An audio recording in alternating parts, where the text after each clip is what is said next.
Hello learners, welcome back to my YouTube channel. And इस video में हम लोग डिस्कस करेंगे फाइनल अकाउंट्स का पार्ट 3, जिसमें कि हम लोग डिस्कस करेंगे बैलेंस शीट के बारे में। ठीक है, कि बैलेंस शीट क्या होती है, इसकी नीड एंड इम्पॉर्टेंस क्या है, और एक टर्म है marshalling of balance sheet, that is very important to know. और सबसे main format of balance sheet, और आप लोगों के साथ काफ़ी इजी लैंग्वेज में डिस्कस करूँगी।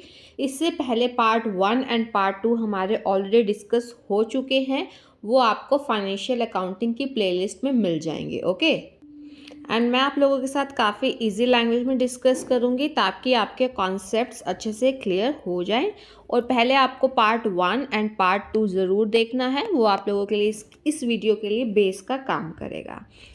देखिए, अब हम डिस्कस करेंगे बैलेंस शीट का मीनिंग क्या होता है। After ascertaining the net profit और loss of the business enterprise, the businessman would like to know about the exact financial position of the business.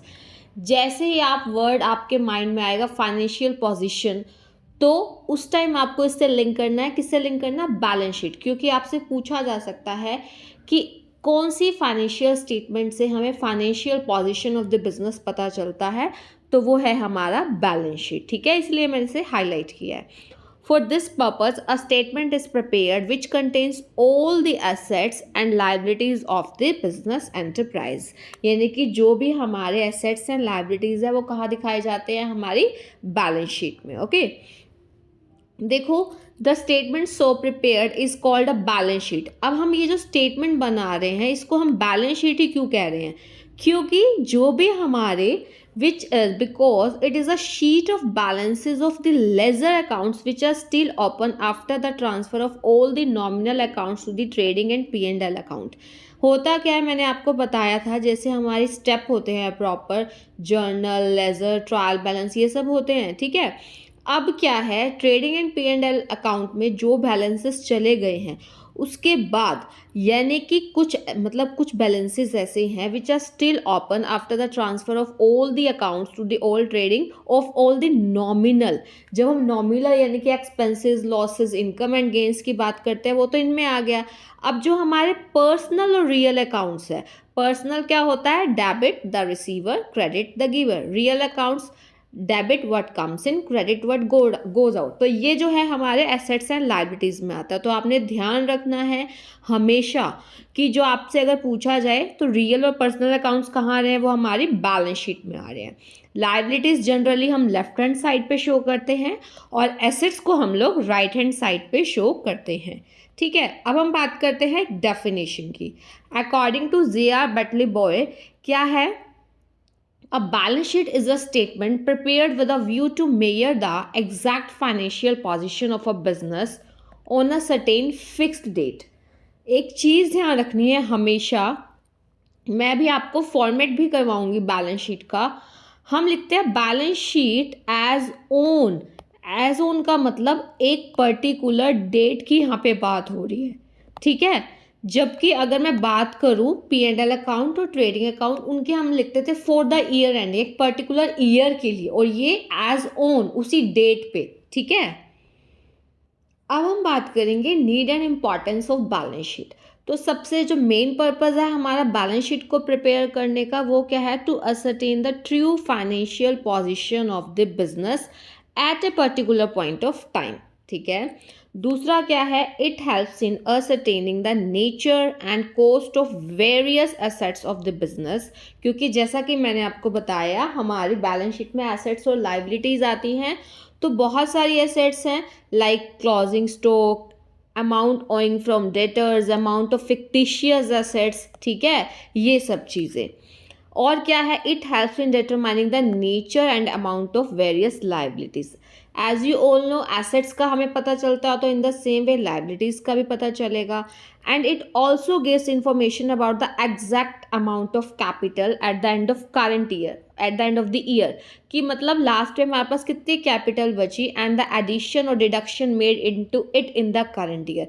जैसा कि मैंने आपको बताया था, जो हमारी कैपिटल होती है, कैपिटल में जो है हम लोग ऐड कर देते हैं नेट प्रॉफिट, ठीक है, बट अगर लॉस हुआ हो तो उसको हम माइनस कर देते हैं। तो ये सारी चीज़ें हमें बैलेंस शीट से पता चल जाती हैं। और क्या है, it helps in finding out whether the firm is solvent और नॉट। आपको पता चल जाता है, देखो फर्म सॉल्वेंट है या नहीं है, मतलब फर्म की सॉल्वेंसी पोजीशन कैसी है कि ये अपने क्रेडिटर्स को टाइमली पेमेंट कर पाएगी या नहीं। और ये तभी होता है जब हमारे पास एसेट्स ज़्यादा है, हमारी एक्सटर्नल लायबिलिटी। देखो इंटरनल लायबिलिटी तो हमारी ये कैपिटल होती है जो ओनर ने पैसा लगाया, एक्सटर्नल जैसे जो बाहर से पैसा आपने लिया, लोन्स वगैरह बैंक से लिया, ये सब। तो आपको सॉल्वेंट तभी माना जाएगा अगर आपकी जो एसेट्स हैं वो ज़्यादा है आपकी आउटसाइड लायबिलिटी से। ये आप लोगों ने ध्यान रखना है, ठीक है। अब हम बात करेंगे फीचर्स ऑफ बैलेंस शीट के, ठीक है, क्या क्या करेक्टरिस्टिक्स है ये आपको समझना जरूरी है। देखो बैलेंस शीट जो है हमारा फाइनल अकाउंट्स का पार्ट है। जैसे कि फर्स्ट पार्ट में हमने ट्रेडिंग अकाउंट पढ़ा, दूसरे पार्ट में हम लोगों ने P&L अकाउंट पढ़ा, अब हम बैलेंस शीट पढ़ रहे हैं। तो ऑब्वियस है ये हमारा फाइनल अकाउंट का पार्ट है।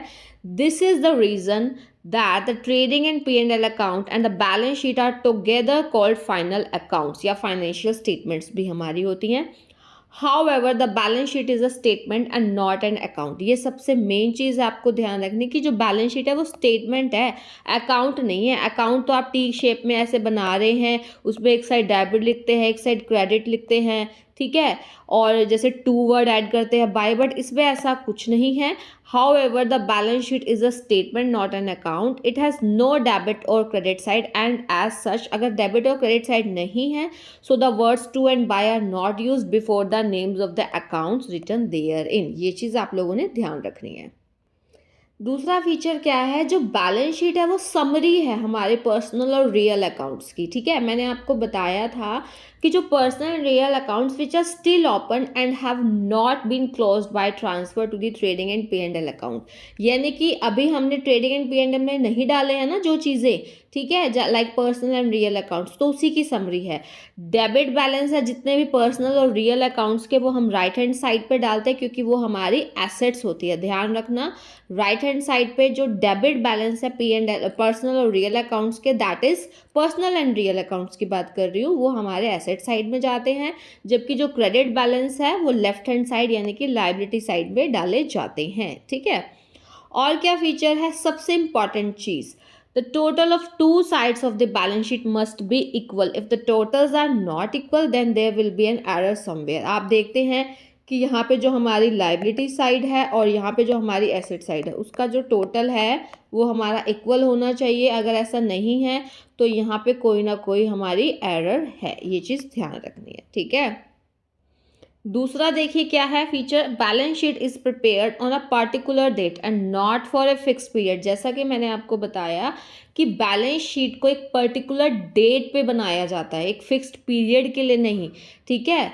जैसे कि आपके P&L और ट्रेडिंग तो एक फिक्स पीरियड के लिए, बट इसको एक पर्टिकुलर डेट पे बनाया जाता है। So it discloses the financial position of the business on a particular date and not for a period, ठीक है। So it is true only for the date on which it is prepared, यानी कि अगर suppose हम 31 मार्च को अगर हमने बनाई तो ये वाली जो फाइनेंशियल पोजीशन है सिर्फ उसी दिन की रहेगी। अब जो नेक्स्ट 1 अप्रैल है ना, ठीक है, वो एक सिंगल ट्रांजैक्शन होने से भी ये चेंज आ जाएगा हमारे एसेट्स और लायबिलिटीज़ में, ठीक है। और क्या है, it shows the financial position of the business according to going concern concept. Going concern concept में हम ये मानते थे कि हमारा business will continue for a long period of time.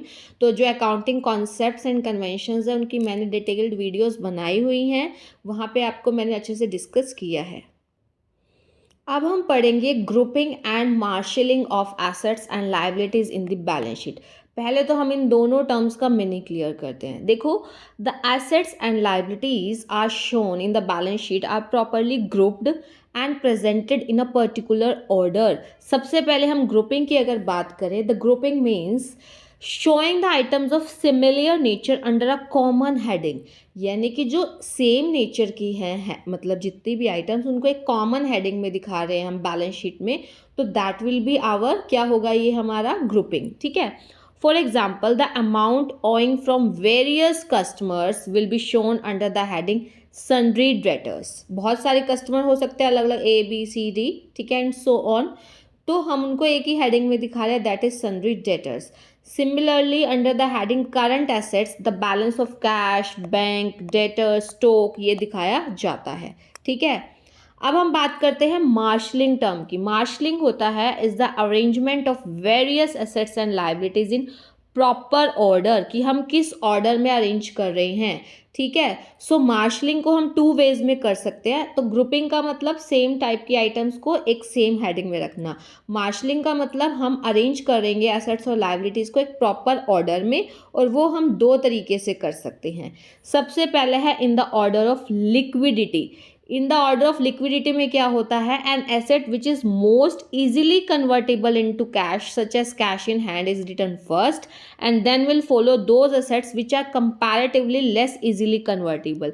यानी कि ऐसे होगा कि जो बहुत इजीली कैश पे कन्वर्ट हो जाती है वही लिक्विड मानी जाएगी, तो उसको सबसे पहले तो कैश इन हैंड, फिर उसके बाद धीरे धीरे जो लेस हमारी इजीली कन्वर्टेबल है, तो सबसे जो लीस्ट लिक्विड एसेट है वो तो गुडविल या ऑब्वियस है, तो उसको हम लास्ट में दिखाते हैं, ठीक है। In the same way liabilities के केस में भी जो हमने जल्दी से जल्दी पे करनी है, the which are to be paid at the earliest will be written first. In other words, current liabilities are written first of all, फिर then non-current or long-term liabilities, and lastly the proprietor's capital. Okay. Generally जो हमारे soul प्रोप्रिएटर्स और partnership firms है prepare their balance sheet in the order of liquidity. जो soul traders होते हैं, partnership firm, generally हम बात कर रहे हैं, ऐसे एक्सेप्शंस हो सकते हैं, बट जनरली वो लोग जो है लिक्विडिटी के अकॉर्डिंग करते हैं।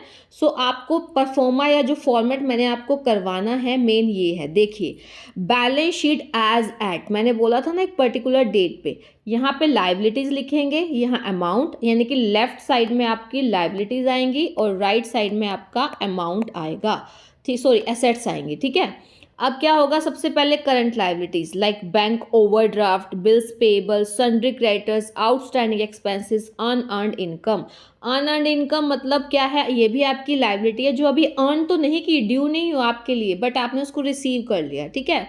फिर है हमारी नॉन करंट लाइबिलिटीज़ में आपके जो लॉन्ग टर्म लोन्स वगैरह, फिर रिजर्व्स, फिर लास्ट में कैपिटल। कैपिटल में हम ऐड करते हैं नेट प्रॉफिट, ड्राइंग को लेस करते हैं, इनकम टैक्स को लेस करते हैं, और लाइफ इंश्योरेंस प्रीमियम को भी लेस करते हैं। अगर मैं बात करूँ एसेट साइड की, तो इसमें क्या होगा, सबसे पहले current assets, cash in hand, cash at bank, BR यानी कि bills receivable, short term investment, sundry debtors, closing stock, prepaid expenses, accrued income यानी कि जो आपने अर्न कर ली है बट अभी आपको मिली नहीं है। उसके बाद है नॉन करंट एसेट्स, इस पर furniture, loose tools, motor vehicles, long term investments, plant and machinery, land and building, patents and goodwill. तो ये आपका है लिक्विडिटी के अकॉर्डिंग, यहाँ पे आपकी क्या की है हमने, लिक्विडिटी के अकॉर्डिंग। नेक्स्ट है हमारी marshalling in the order of permanence, मतलब अपोजिट हो जाएगा, रिवर्स हो जाएगा इस पे, यानी कि जो एसेट्स बहुत डिफिकल्ट है कन्वर्ट करनी उसको पहले दिखाएंगे लाइक गुडविल, एंड जो सबसे लिक्विड है उसको लास्ट में like cash in hand. In the same way liabilities में भी वही होगा, जो हमने लास्ट पे करनी है उसको पहले दिखाएंगे, और जैसे कि कैपिटल वो हम पहले दिखाएंगे, फिर नॉन करंट और लॉन्ग टर्म लाइबिलिटीज, फिर करंट लाइबिलिटीज। और ध्यान रखना जो जॉइंट स्टॉक कंपनीज है ना, उनको are required to prepare their balance sheet in the order of permanence, ठीक है, ये ध्यान रखना। तो यहाँ पे जो है इसका उल्टा हो जाएगा, नॉन करंट एसेट्स ऊपर आ जाएंगे और वो भी यहाँ से पहले गुडविल, फिर patents, land and building, in the same way capital ऊपर, फिर रिजर्व, फिर नॉन करंट लाइबिलिटी, फिर करंट लाइबिलिटी। आई होप आपको क्लियर हो गया होगा, फिर भी कोई डाउट है आप लोग पूछ सकते हो। Thank you so much. Subscribe कर लेना ताकि आपको आने वाले टाइम में जो वीडियोज़ है उसकी टाइमली नोटिफिकेशन मिल सके। Keep learning, keep sharing, have a nice day.